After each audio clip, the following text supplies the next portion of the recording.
নমস্কার বন্ধুরা, আমি ঝুমাস ক্রিয়েশনে আপনাদের সবাইকে স্বাগত। আজ আমি আপনাদের সঙ্গে শেয়ার করব কড়াইশুঁটির কচুরির রেসিপি। আমি আগেও আপনাদের সঙ্গে কড়াইশুঁটির কচুরির রেসিপি শেয়ার করেছিলাম, তবে আজকেরটা একটু আলাদা। আজকের যে কড়াইশুঁটির কচুরিটা আমি দেখাবো সেটা কিন্তু খুব সহজেই আপনারাও করে নিতে পারবেন, কোনো রকম পুর ভরার ঝামেলা নেই।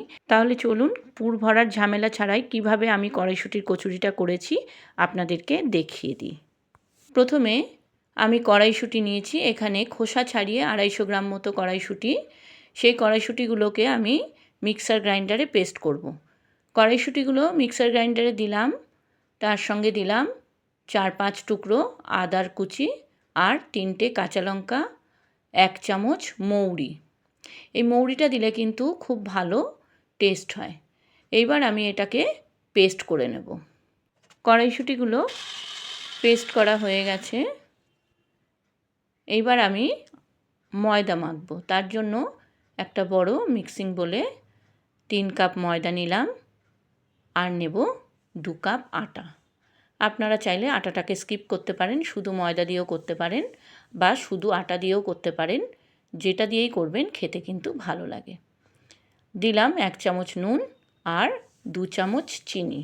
এই সব কচুরিতে একটু মিষ্টি দিলে কিন্তু খেতে ভালো লাগে। সামান্য একটু সাদা তেল দিলাম আর কড়াইশুঁটির পেস্টটা দিয়ে দিলাম। এবার সবগুলো আমি একসঙ্গে মাখিয়ে নেব। এতে কিন্তু আমি জল দেব না, প্রথমে এমনি মাখবো। যদি জল লাগে তাহলেই জল দেব, না হলে কড়াইশুঁটির পেস্টটা দিয়েই মেখে নেব। কড়াইশুঁটির পেস্টটা দিয়েই মেখে আমি যদি কিছুক্ষণ রেখে দিই তাহলে কিন্তু নরম হয়ে যাবে। দেখুন মাখা হয়ে গেছে। এবার আমি এর ওপর দিয়ে একটু সাদা তেল মাখিয়ে মিনিট 15-20 জন্য ঢাকা দিয়ে রেখে দেব। আপনারা কে কোথা দিয়ে আমার এই ভিডিওটা দেখছেন কমেন্টে জানাবেন, আর রেসিপিটা কেমন লাগলো সেটাও কিন্তু কমেন্টে জানাতে ভুলবেন না।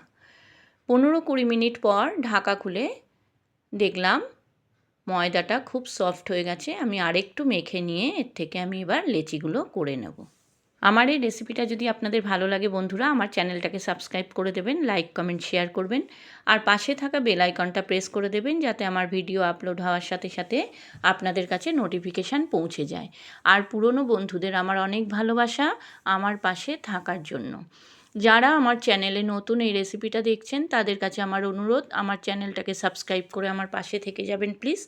আমিও কথা দিচ্ছি আপনাদের পাশে থাকবো।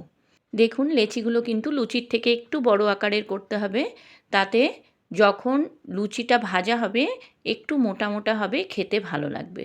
লেচিগুলো করা হয়ে গেছে। এইবার আমি কচুরিগুলো ভাজবো, তার জন্য কড়াইতে সাদা তেল দিলাম। তেলটা যতক্ষণে গরম হবে ততক্ষণে আমি কচুরিগুলো কয়েকটা বেলে নেব। দেখুন হালকা হাতে এইভাবে কচুরিগুলোকে বেলে নিতে হবে। তেলটা গরম হয়ে গেছে, এবার কচুরিটা আমি তেলে ছাড়লাম আর এইভাবে হালকা করে প্রেস করতে হবে। দেখুন কচুরিটা কিন্তু ফুলে গেছে। এটা পুর ভরার থেকেও কিন্তু খেতে ভালো হয়। আপনারা এইভাবে একবার হলেও করে দেখুন আর আমাকে কমেন্টে জানাবেন কেমন লেগেছে। একটা কচুরি ভাজা হয়ে গেল, আবার একটা কচুরি আমি বেলে কড়াইতে দেব।